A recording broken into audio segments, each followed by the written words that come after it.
Hello and welcome to episode 72 of Just Keep Writing, a podcast for writers by writers to keep you writing. I'm Marshall. I'm Nick. I'm Brent. And I'm Will. All right. And with us this week is LP Kindred. Welcome to the show. Thanks so much for being here. How are you? I'm pretty good. How are you guys doing? Oh, we're stoked. Stoked to have you. That's weird, but thank you. No, what? No, it's not weird because LP is a great, amazing writer and he is going to take the industry by storm. Just you watch. Thank you. Well, this is the first I've met you, and I'm stoked to have you here. These guys have said wonderful things, so I'm excited. So welcome. I'm going to pass it over to Will. He's going to start our line of questioning. So you're up, buddy. The grill. LP, I don't know if you've listened to the episode before, but we usually start off with these 3 words, but I'm going to actually change it a little bit for you. I want you to describe your career in 3 words to your younger self who might not have believed it could happen. Okay. Fiction. What? And fast. So let's unpack those 3 words and let's describe them. So fiction. Why'd you choose that one? 6 years ago, I was I was still in the middle of like a recording career, like as a musician. And then I had a vocal injury that took me out, and I was a very horrible person while not making art. And so then I moved toward fiction because I'd done some writing like in college and stuff, but like never actually tried. And so the idea of 7 years ago writing fiction as opposed to making music, I was surprised. Young me would be very surprised. And what? Use that as a description. Unpack that. That's still the surprise. It's still the surprise.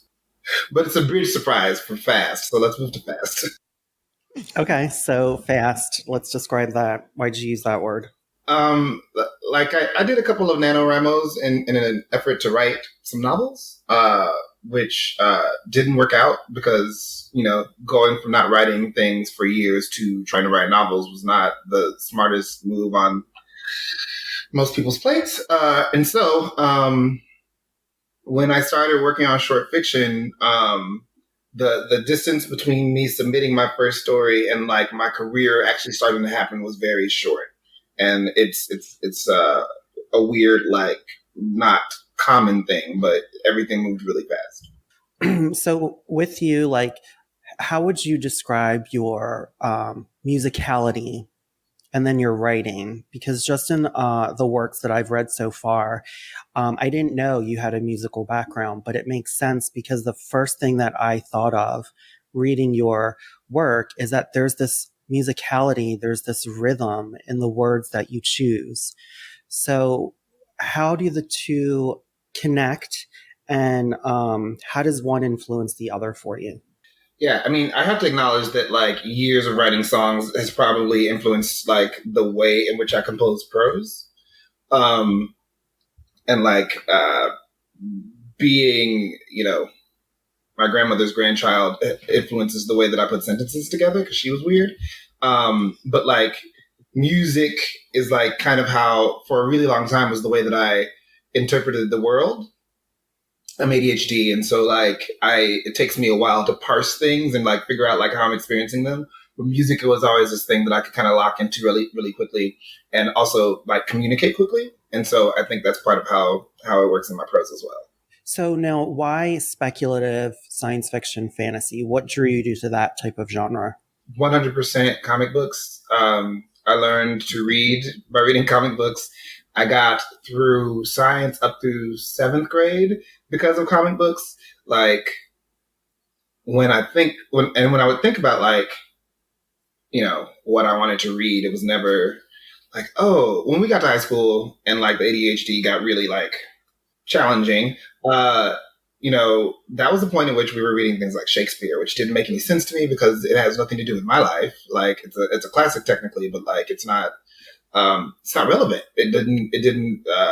It's relevant to academia, but it's not relevant to any of us who were reading it in this inner city high school in Chicago. So it was really hard to latch on to any of that. But then junior year, I had an instructor who the entire curriculum was speculative. Every book we read was speculative. There were a lot of diverse authors, and like it was a little easier to latch on there. But like it just nothing else really made sense to me. So, speaking of that, and like in your formative years, not having so much to latch on, can you tell me about when you finally felt like you connected to the story or that you saw yourself and what it was? And then also, like, how did it kind of open your mind to the possibility? I'd seen little things along the way. I really loved Hero by Perry Moore, which, even reading it at the time, there were some problems with it story-wise, but like I'd never seen myself reflected as a gay person that deeply in anything. But the one that was probably the most pivotal was the Broken Earth trilogy by N.K. Jemisin, because everything that happens in that story is heartbreaking. Like everything is like you feel for this person that you shouldn't feel for. The author intended to create an unlikable protagonist, and she did, but she made you feel for her, and like whether you liked her or not, you were rooting for her. And this world was so vivid, and it was so multicultural. There were very Black people, and there were very white people, and very Asian people. And like I learned so many words while reading it. It really just like knocked me out, crying while reading it in public, just the whole thing. Can I throw something out real quick? Yeah, go ahead. I gotta say I'm pretty jealous of your high school experience in that you got to listen, you got actually to read speculative fiction. That's something that was never, I had to find on my own. And I love the influence of comic books in your desire to write and that kind of thing. So I'm just curious what titles you read in high school, like that maybe you thought of that stood out to you, or comics that in particular kind of spoke to you. So keep in mind that as a child, I started reading comic books. My cousin actually donated his entire collection to me, which was great. Oh. Then I went to boarding school and sold it because I'm an idiot. Anyway. Oh no. But like the two that like hit me hardest were X-Men and Teen Titans. And Teen Titans from the 80s is a different situation from any other comic book that was going on. These super adult themes that were happening in that sector of comic books did not match the rest of the DC universe. And then X-Men, just like, there are so many parallels. And then as time goes on, the X-Men gets like oriented toward, started out oriented toward like socialism, and then later on like the civil rights movement, and then later on the gay rights movement, and then so it remains relevant. And as they just like develop more and more characters, there are just more and more ways to see ourselves reflected. And so yeah, nice. No, like I said, I never got to read any speculative fiction in high school. And as a teacher now, I've tried to introduce as much as I can because I know kids don't want to sit and read The Great Gatsby or Shakespeare or whatever that is. And so I'm trying to kind of meet them where they are, considering what we have in pop culture and stuff. So I just wanted to throw it out there before Will gets on to his next question. So I'm glad you brought that up. In junior year, it was an entire, like everything we read, every book. If you want a list, I don't have the whole list, but I can write down like 6 or 7 of them. And it was, at the time, I didn't understand it because I'd come off of like reading The Great Gatsby and the Taming of the Shrew and Uptown, The Jungle by Upton Sinclair. And like, even though that was set in Chicago, it just still, I didn't care. And so it would be years later when I realized, oh, he was actually doing a thing. Damn, I wish I had tried. Because at that point, I'd already like checked out. Right. All right, well, back to you. Oh, it's fine. What out of the X-Men and the new Teen Titans, were there certain characters you were drawn to? Like what synced you? Yeah. As far as that being a fan favorite. In the Wolfman Perez era, there were several. Starfire was an alien who lived her life to the fullest, and like, despite the being enslaved and trafficked and like torn away from her family, she still found a way to live her life to the fullest. and she lived and loved passionately, and that was something that I resonated with. Jericho was a deaf character that they coded as gay, and also the child of one of the Titans' like biggest villains, which I love this idea that one of the things that shows up a lot in my work is exploring belonging in the context of like culture and community and like cuisine and citizenship and social contract. And so what it's like to be like the child of the enemy and be a part of the whole, you know. I think things like that are super interesting. You don't get that as much in the X-Men because you do get that in the X-Men because the X-Men, using the gay analogy, you have a culture of people who are put together by something they have no control over that their parents aren't necessarily, that they didn't inherit, you know, genetically. Or they did inherit it genetically, but it doesn't, never mind. Anyway, so two people without powers could have children and have children with powers.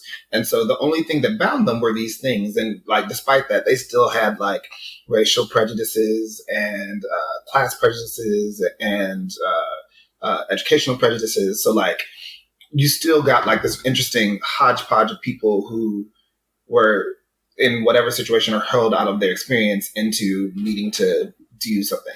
So like in that case, it's like Cecilia Reyes is a perfect one. Oh, she was very busy being a doctor. Story. Yeah. She just wanted a normal life. She was like, I'm just working in the ER. Why are y'all trying to hunt me down and kill me? She was so good. She was ready. She was fine. She was like, I have a normal life. Mm-hmm. Well, I remember Xavier even saying, he was like, she is the best example of what the dream should look like. A mutant who can just have a normal life and it not be anything. And I guess this goes to the queer thing, right? Like you could just be that person and have a normal life and it's not some red A that you're walking around with your whole life. Right. And then what happens to her? Freaking Sentinels come and try to kill her. Omega Sentinels at that. Rude. Yeah. Just rude. Sorry, two X-Men fans talking here. Like as soon as you said Cecilia, I was like, ah. So in your own work, what did you feel like when you sit down to write? Did you feel like you had some things that you wanted to say or bring to the table, or does it just come out of you? Like, are you just sitting down to write and then certain themes and character relationships just happen in the page? I mean, so I'm definitely in the Discovery or Panther group more than anything else. I do spend some time thinking about like what motivates me to write a story, like just a wool gathering session and like writing on an index card all the things that like come together, like that will build the thing. But when that happens, I just kind of sit down and write. My aesthetic, if you will, is just informed by what interests me. It's just the belonging aspect, and there's so many ways to play with who belongs and who doesn't, and why, and how do you belong but still look askew, or how are you askew and don't belong, you know, or how does it look right but still don't belong. So I don't go into it with anything, but when I look back through the stories that I enjoy as a reader, as a consumer, I'm like, those are the ones that like really speak to me. So if we talk about the Broken Earth trilogy again, you know, there are these incredibly powerful. This isn't a spoiler warning. This is really easily found in the first 10 pages. There are really powerful people who manipulate seismic and geothermic energy, and which is great on a continent that is prone to geothermic upheaval, except that everyone is afraid of them and is likely to kill them if they're caught. And so these people who do this really great work for everybody are an endangered species, so to speak, but they also have these abilities that are not inherited from their parents. And, you know, there's strong likelihood that their parents will get rid of them or turn them over to the mob that wants to essentially lynch them. So it's like, that's interesting. I think that's super interesting. Let's go to your story, Open 27 Hours, which was on Speculative City, and now will also be featured on Escape Pod for Black Future Month. Can you talk about, what inspired you to write that story? Like, what was the kernel that kind of made it explode and for you to start writing it? So I'm learning now that it's not the kernel, it's the bag of kernels. It's the kernels at the bottom of the popcorn. Once you've eaten everything, that like I find the things that go together. So one, when I was a kid, my mom took me to this like historical Black restaurant called Gladys's on the south side of Chicago. And Miss Gladys would walk around during service and just wave to everybody. And like she'd see like generations of children there. And on all the walls, there were pictures of like Black entertainment royalty, as well as like leaders from the civil rights movement, because they'd all eaten there. The prompt I was given in a class a couple of years ago was write about a memorable meal. And then I was walking down the street with my friend Aaron, and there's this in Los Angeles. There's this diner that does not serve food because it only exists as like a place to film. It's called Johnny's. And I looked up and misread the sign. It said open 27 hours, and I was like, okay, this is the story. And I started writing with just those things, which is usually how it works for me. But like as I wrote, it became clear that it was a story about like remembering and loss and trying to get back, and obviously food. I love food. Nick, you had a question? Hey, I got a couple questions. To be honest with you here, one, I wanted to ask you about intersectionality in your writing, because it kind of seemed from talking with X-Men that was an important part of what you pulled out of that. And in this story that that we've read, where do you see the intersectionality from the X-Men and your love of that come into this story? Is there a ton of intersectionality? So I think one of the things that happens in this story is that you see a group of Black people who have very different experiences of being Black, and they're existing in the same space without strife. And I always think that is interesting because, no group is a monolith. You can't get, 30 people in a room who share the same heritage or culture, et cetera, and then like expect for everyone to get along. And, it happens in this story. Is the story about intersectionality, like at its core? Not necessarily. It's a quiet story, which I like a lot. Having said that, last year when Dave Ring, the publisher at Neon Hemlock, and Charles Pacer, the man who runs Quick Sip Reviews, said that they were partnering to do the We're Here anthology in I think it was October, which is like Best Queer SFF. I was so angry because I didn't have anything queer coming out. I didn't have anything queer that was out. And I was just like, oh, hell no, I'm going to be in this anthology as soon as I possibly can. And so I've pointed like everything that I worked on since into like making sure that there was some kind of faggotry going on. Look, I just got that. I just went to the mail and that anthology was in my mailbox. So I feel you because I was pissed too. I was like, I want to be in that. And what makes me mad is like, now it makes me wish that Beneath Lisa Sky story I had just come out. I was like, why didn't I make that shit gay? Like, god dang it, I could have like it would have been so easy. It would have been so easy. So now I'm even more mad at myself. So I have a similar goal. Yeah. That's awesome. Bring me Black faggotry, Brent, please. Yeah, no, I love how you talked about, that there is intersectionality in this story and that there's different lived experiences. I think that's really important for people like me to understand that. And one thing we talked with Brent about this before a lot too. And one thing I noticed in this is it's a story, and you didn't have to go into the pain of being Black. And you told a really great story from that. There is pain in there, and I just want to say I really appreciated that side of it.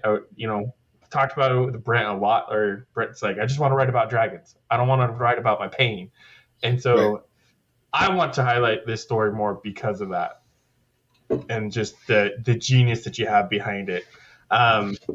Another question I have for you too is your pacing.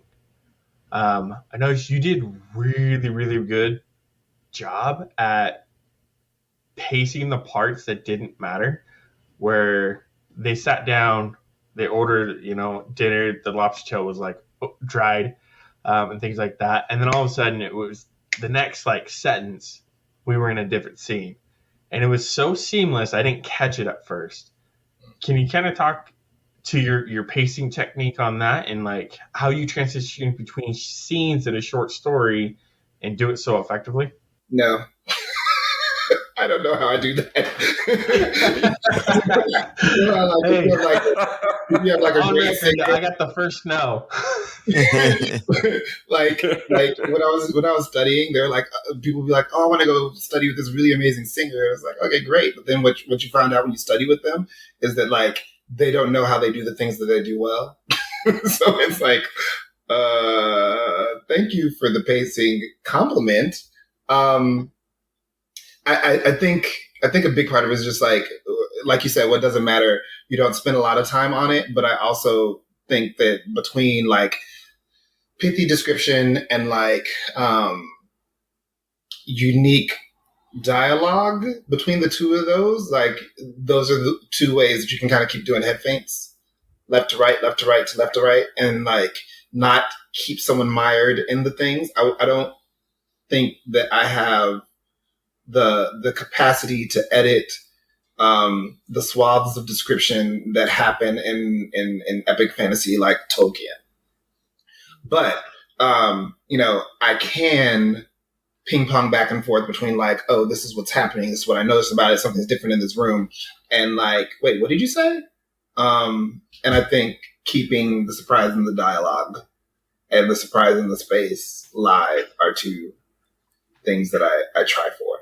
No, I love all that. So, I mean, yeah, you definitely have a superpower in that aspect. So, in case you didn't know, right? Thank you. There's this line in the story.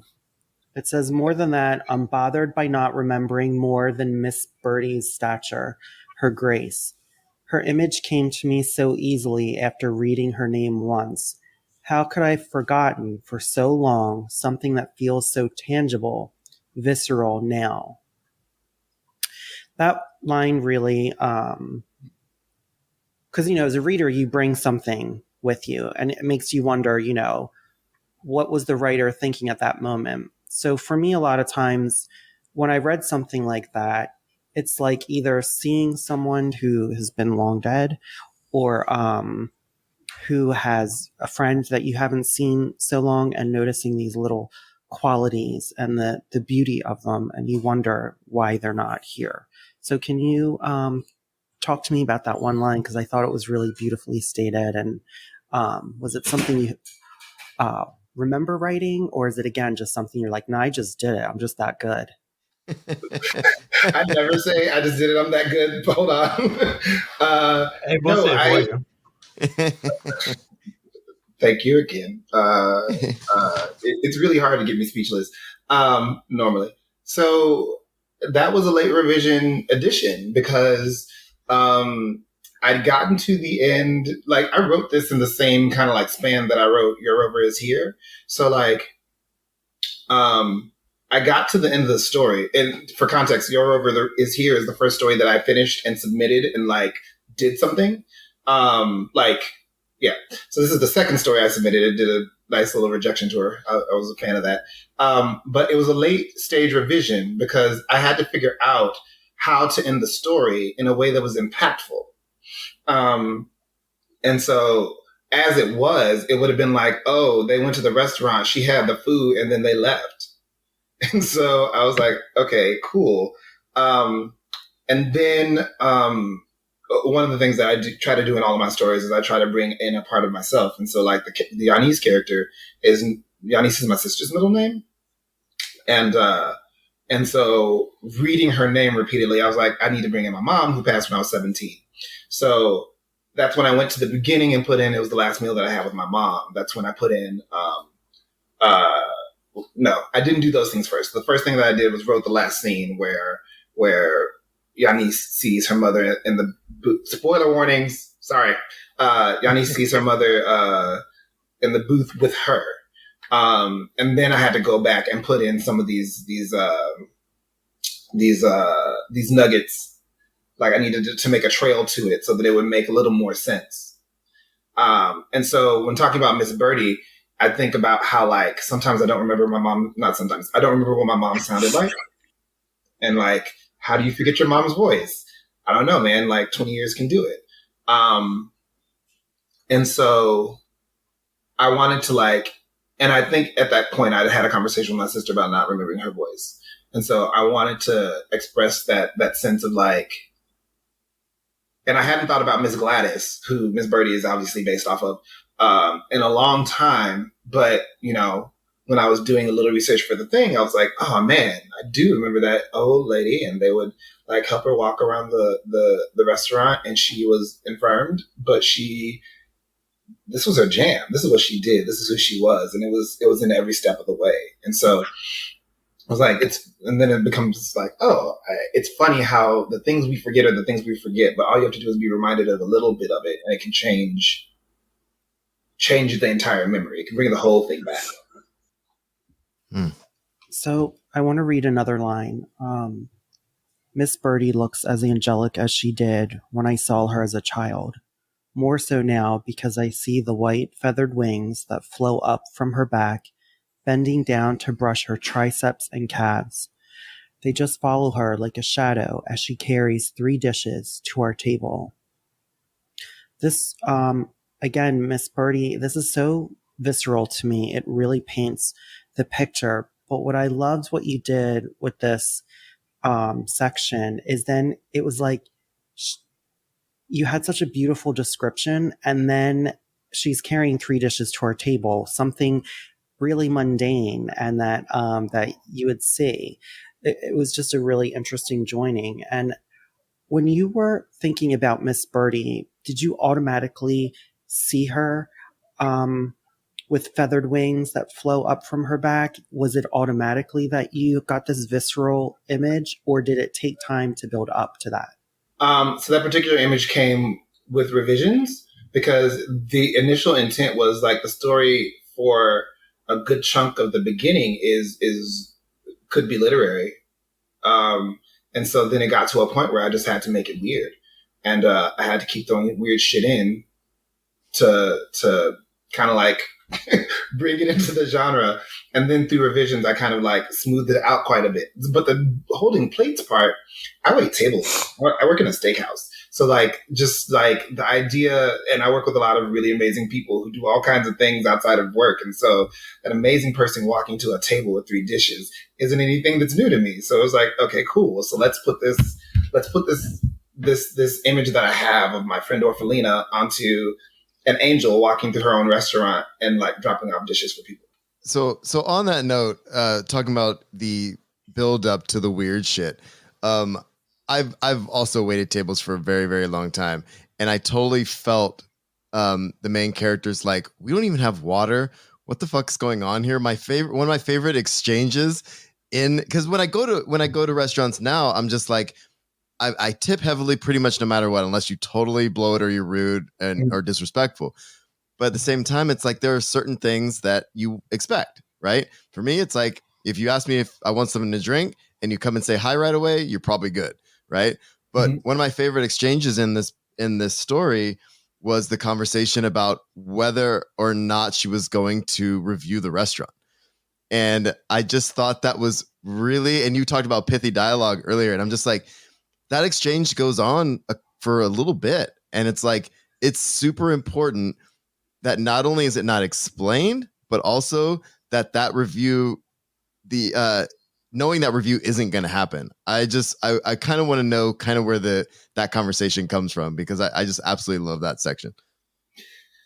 That was spitball. That was one of those things where I'm like, okay, something has to happen. You have to have a conflict. One person wants a thing, one person wants them not to have a thing, and so they kind of go back and forth with it. Obviously, it's been, you know, finessed. It's been made to work. But like, I wanted, you know, this character has been looking for this thing that she has wanted her entire life. She can't remember where she had it. It essentially launched her food career, and like, she couldn't find it anywhere. So she goes to the place where she had it for the first time. Of course, the thing she wants to do is review this place. She wants to eat this thing. She wants to review this place. And I needed Citrine to act as the heavy in a lot of ways against it. Because it's like, I'm essentially, giving you a passport. I'm bringing you into this place, this sacred space, and I need you to treat it as sacred. And at the point that conversation's had, shit hasn't gotten weird yet. So Yanis isn't able to see that it's a sacred space. She doesn't get it yet. But she does. And the water appears, which I thought was amazing. I just thought, the transition between the two, I was like, oh, it's getting weird. I love this shit. Sorry, I cut you off. Nick, go ahead, jump in. Ty, there's just a lag. I want to make sure I didn't cut you off, Will. I want to talk about the dishes that you kind of bring into this, right? And one of them being Citrine, who had frog legs and cheese grits. And she talks about how, like, she doesn't get it. It's not common where she's from. And we totally, like, as a reader, get bypassed into this. She's not from here, but she is here. And she just loves, cheese grits and frog legs. What's kind of the inspiration behind, her dish selection specifically? Is there any significant importance to you on that? And then with, and I'm going to pronounce it wrong, but the Nababgo. Yeah. What is that inspired from as well? Because I feel like that's something I want to eat. Because you talked about at the beginning, my wife's Hispanic. You talked about spices and flavors. I was like, okay, I got to have it. What is this from? So with Citrine's meal, I really wanted her to have something mundane to express that, like, this is not an everyday thing. I wanted it to be something like, when I think about frog's legs, I think about Louisiana and I think about France. I think about these things that are, like, really well appointed. But then when I think about grits or cheese grits, I think about a, like, entirely, like, I don't want to say Black American experience, but definitely a Southern experience that includes Black people. And so I just wanted her to, I wanted that particular nugget to say, I'm not from here. And these very normal things are very, like, this is what I want, With the Nababgo, I made it up before I decided what it was. And obviously, like, over time, I crafted that first paragraph with the description of the food. And my instructor at the time was like, you have to tell us what it is. Like, but do I really? And so if that's the conversation, I was like, all right, cool. Well, like, it has to be something exotic. It has to be something interesting, blah, blah, blah. And so it made perfect sense for me in trying to find a place to put it in, because one of the struggles I have sometimes is, like, when I go back and revise things, sometimes I have a hard time remembering, like, figuring out how to get the voice back for a piece, which is making my short story collection really challenging. But what I was able to do was put the explanation of Nababgo in the mom's mouth at the end of the story, so that it wasn't there wasn't a random information dump about, like, what is Nababgo. How did I come up with black hole compressed space whale? I don't know. I don't know. I love everything about it, though. Right? And it, going back through that first description, your opening paragraph, you don't describe the texture of the whale. And so I find that interesting at the end, where, it's a castle of some sort, right? And then at the end, like, it's space whale, which I feel like would have something very specific in the memory of her having it. Is that done on purpose by chance, okay, or? Two things. So it's not a casserole, because as a child, she couldn't pronounce the word. God, I can't believe I'm nerding out like this. Casaito, which I like food. A whole other thing I made up, right, to sound like casserole, but it's not a casserole technically. There's a I think there's a bit of description in the first paragraph about like these chewy nuggets of meat, and that is the space whale. But yeah, so That's how I made up. Yeah. I was like, I had to go back. Studded cubes of meat is what it is. Yeah. No, I love Love it. I gotta say, like, I spent some time in Louisiana too. Like, I'm really from the West Coast, Washington and Utah. Frog legs is not mundane here, Mhm. and so again, very interesting choice of a dish, and I love it. Thank you. Okay, I'm done. Will. Being from Louisiana, I ain't never really eat frog legs like that. But I knew when you described it, I was like, oh yeah, this is definitely Louisiana right here. Yeah. I mean, I've eaten a couple of fried ones, but they've never been like my thing of choice when I would go back home. If I was going to eat a different kind of meat, usually it was rabbit, actually, like rabbit sausage. Rabbit's so good. Especially when it's spiced right. It's really good. Also, I eat just about everything. So like offal, like organ meats, I'll try just about everything once. Then I'll decide on Once. I was like, I'll try it once. Except for chitlins. I'll give it. Yeah, no, I'm not doing chitlins. But the only reason I'm not doing chitlins is because I think our generation of black folks have been traumatized by the smell of chitlins being cooked in. And putting it on my plate. I was like, I don't want that by my plate. It's gonna touch my stuff. You're gonna make me sick on the podcast. Don't do it. Look. No. I'm touching my macaroni. Traumatic memories covered up right now. Just why does our house smell like this? Like literally, it's like death. Like y'all cooking death in that pot right now. Like there's nothing I want to eat that you're about to. I don't want to eat anything that's going to start digesting me on the way down. Right. Ugh. No. Okay. All right. Black childhood trauma. But yeah, we can walk away from the. See, my dad and and his siblings would always talk about, chitlins and stuff, but they would make okra for Thanksgiving and stuff. And like, I just can't do it. I can't do it the way they do it. I can eat it. Maybe it's partially the smell or something's going on. When I've had good okra and bad okra too. The way they do it, it's I don't even think it's food by the time it's done. I don't know. Now, I will only eat okra from certain people though. It's just like potato salad. Like you gotta ask who made the okra. Because because I got some aunties that don't know what they doing, and it would be like I'm not eating slime.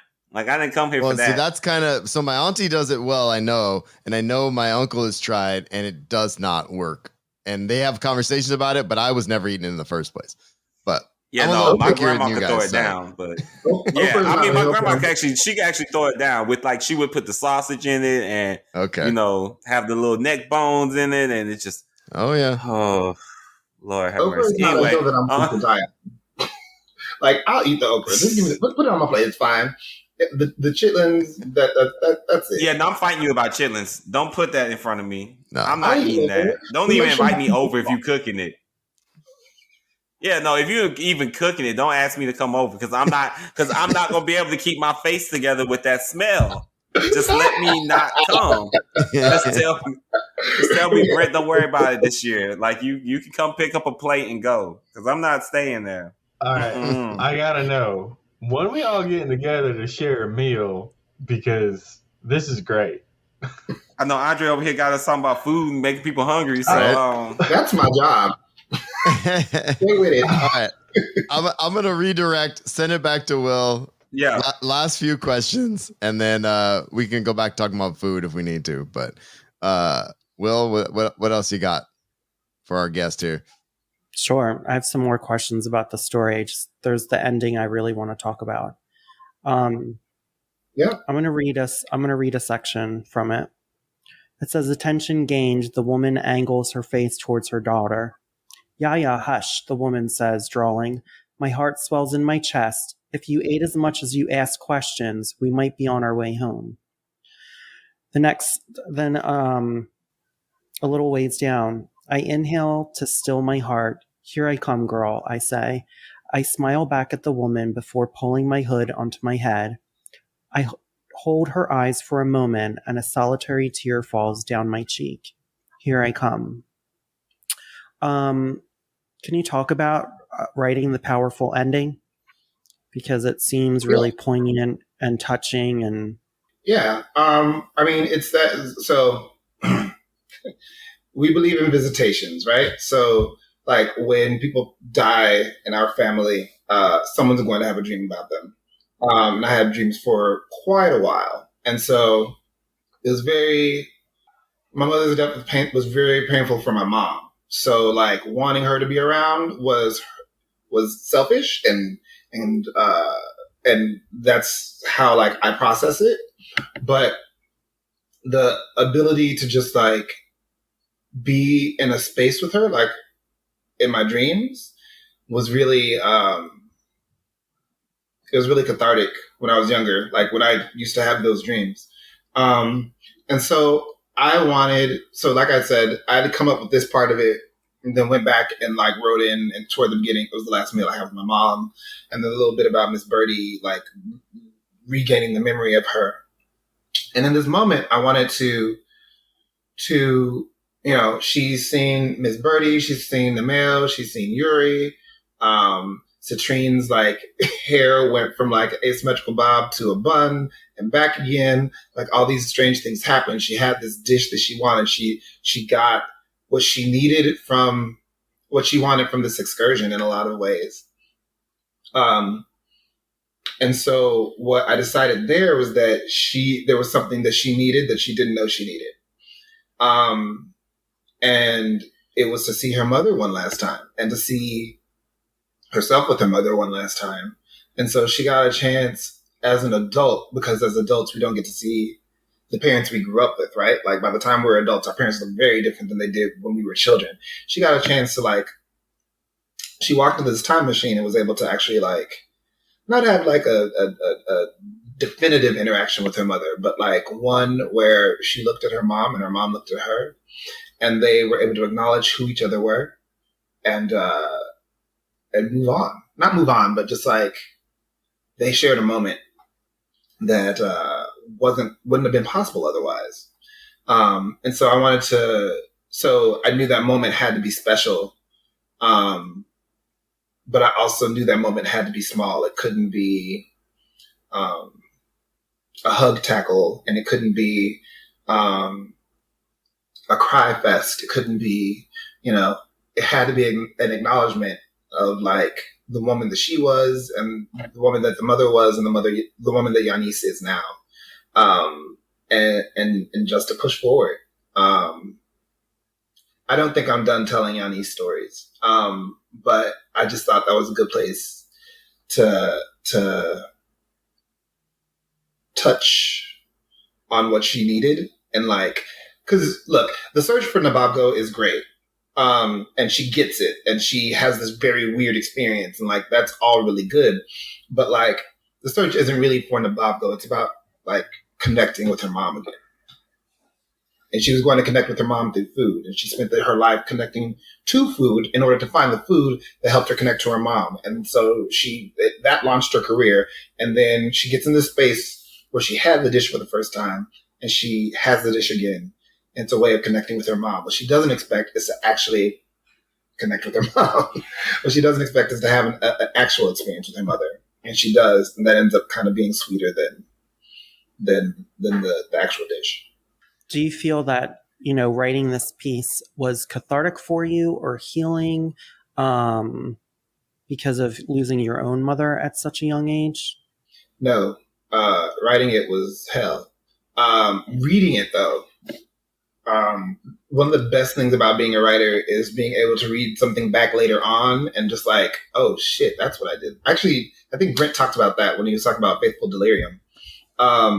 Like going it back and being able to read something and be like, what the hell was I on? Or damn, I like this hit me in my feels, and I knew what was coming. But I think for me, that's one of the best things about writing. Like I put things away for a month or two, and then I come back to them to actually see if I like anything about them. I usually do. And then, the things I can say things like, well, what was that thing? Where the hell did that come from? I was reading a piece that I'm working on yesterday, and I was like, I stopped and laughed, and I was just like, where the hell did that come whose imagination is this? But yeah, reading it consistently, like makes me feel, it hits me in a lot of places. It hits me in a lot of places as an adult who works in food, as an adult who lost his parent, and looking for that connection in different places. Community is really important to me in a lot of ways. We'll talk about that later.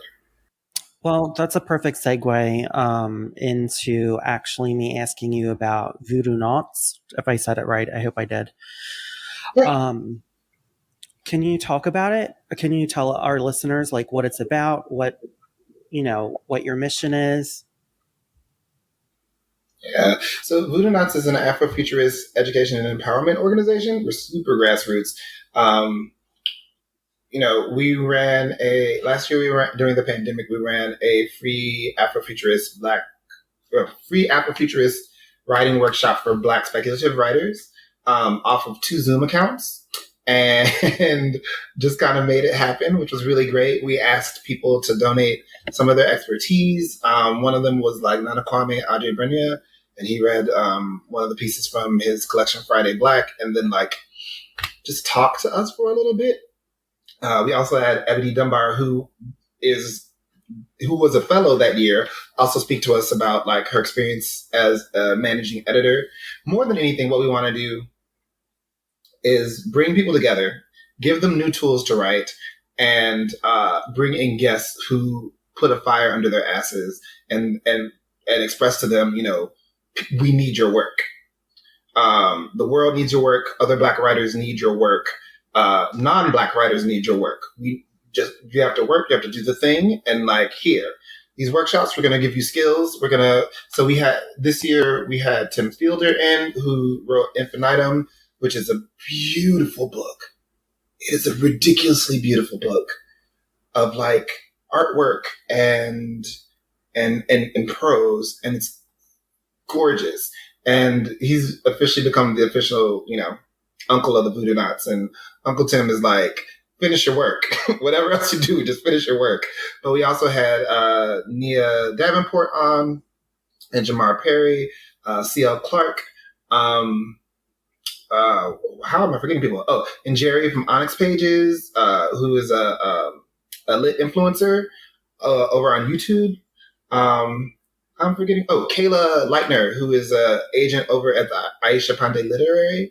Like, we essentially just bring people on to talk about their experiences as Black people in publishing, or Black people writing, or Black people as agents, Black people making things, but also just like show people that it's possible and that we just need their work. Mm-hmm. So we just had our second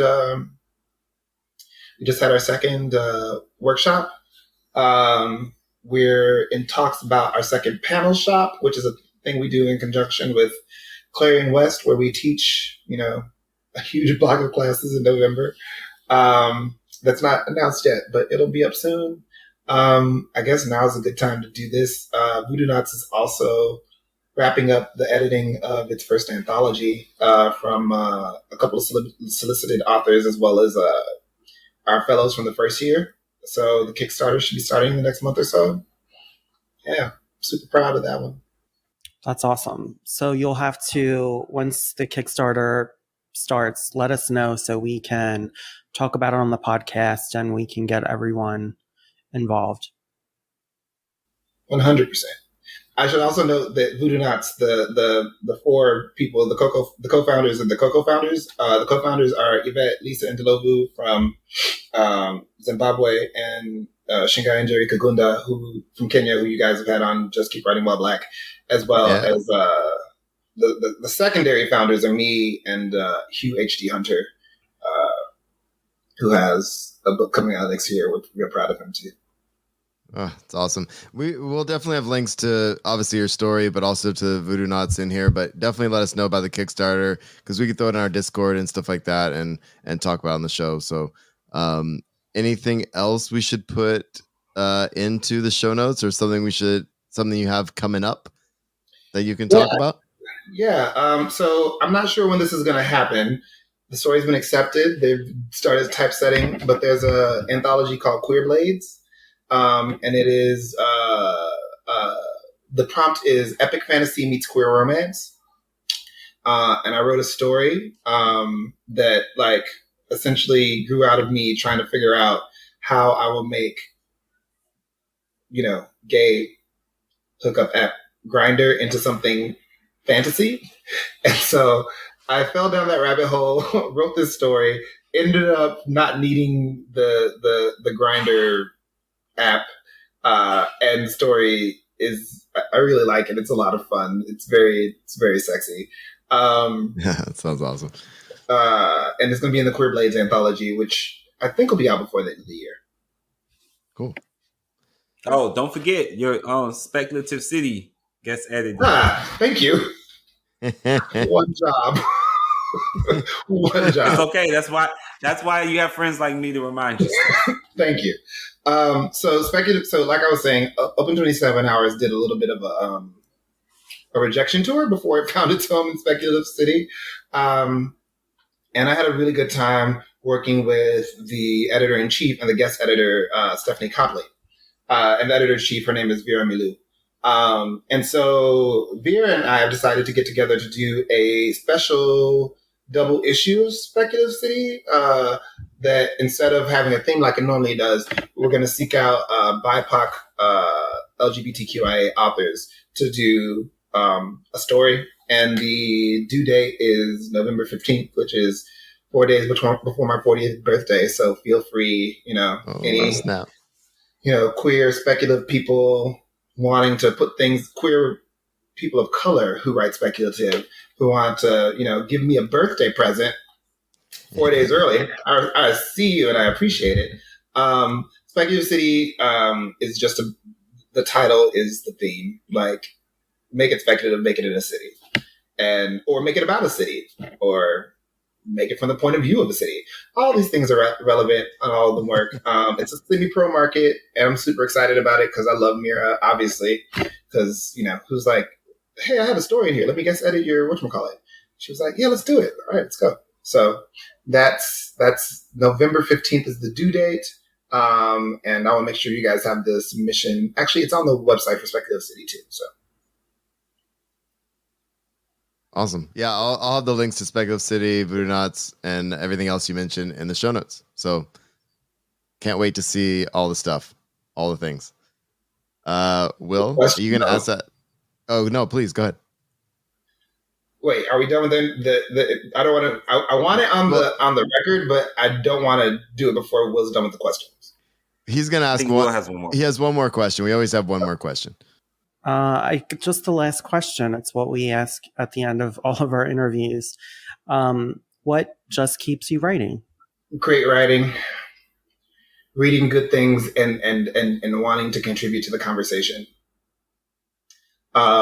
Seeing things that are done and being like, shit, that's so cool. Like, I don't have a jealousy response, but I do have like an envy response. It's like, damn, I wish I wrote that.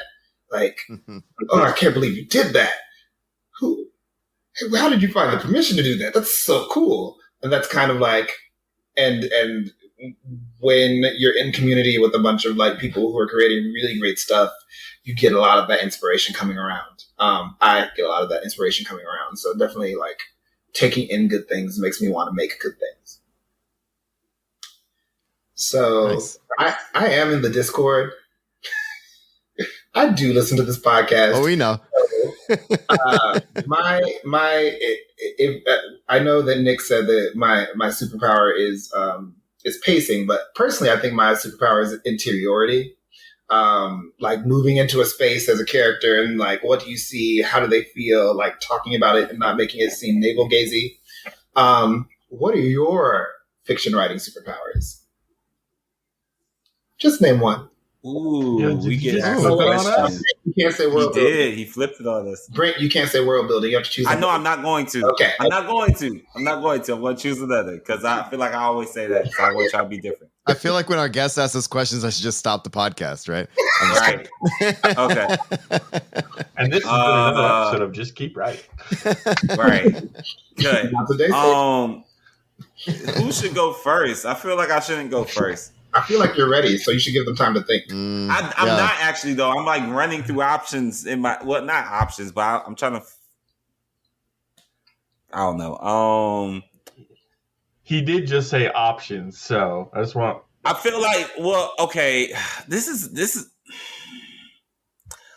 I guess bringing things full circle. I guess I don't know. I'm trying to think of the right craft word for that, but like I think I'm really good about making sure nothing's wasted. Economy, yeah, there we go. I'll say economy. I think I'm good with that. I can see it. Nick, you're up. Yeah. Dang, I was about to say it, Marshall. What's yours? Man, I feel like I'm still such a baby writer that I don't have like a full superpower yet that I'm like aware of. I'm gonna go. Ooh, I'm gonna say I'm my superpower right now, which is just a power at this point. But I'm good at drawing people in and drawing down and deeper on emotions. Yeah. And that's based on my recent writing. A short story. Brent, you've read it, so like. Yeah. That's why I agree. I read the most recent thing. Yeah. Yeah, I agree with you. I have a harder time actually identifying what I'm good at, so I'm gonna lean on Brent and Will and Marshall on this one too. Well, see, this is the thing for me. It's so easy for me to like bang out what other people are good at, like instantly. I could go through all of y'all and give something each of you are good at, really rapid fire. But for myself, I'm always like, I don't know.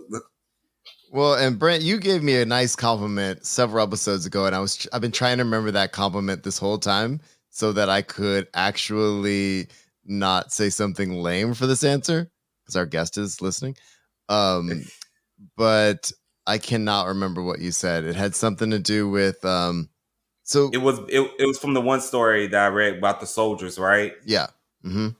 I think I said you're really good at well, I said a couple of things actually. Yeah, I know. But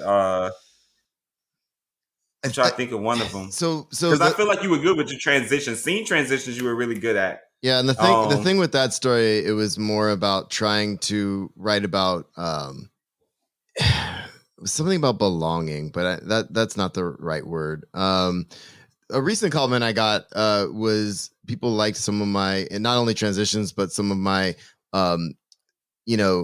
images before moving to another scene. That's what it was. Yeah. Yes, the way you close a scene. You close a scene in such a way that like I want to keep reading. Yeah. And not everybody's good at doing that. Yeah. So I'll pat myself on the back for that one. And this has been Just Keep Writing, a podcast for writers by writers to keep you writing. You can find us at justkeepwriting.org. Follow us on Facebook, Twitter, Instagram, and YouTube. Feel free to reach out to any of us on our social medias, and please jump in our Just Keep Writing Discord channel. Links to all of that is in the show notes. Lastly, please support our show by going to patreon.com/justkeepwriting. We offer daily writing prompts, early access to podcast episodes, and much more. Thanks for listening, and just keep writing.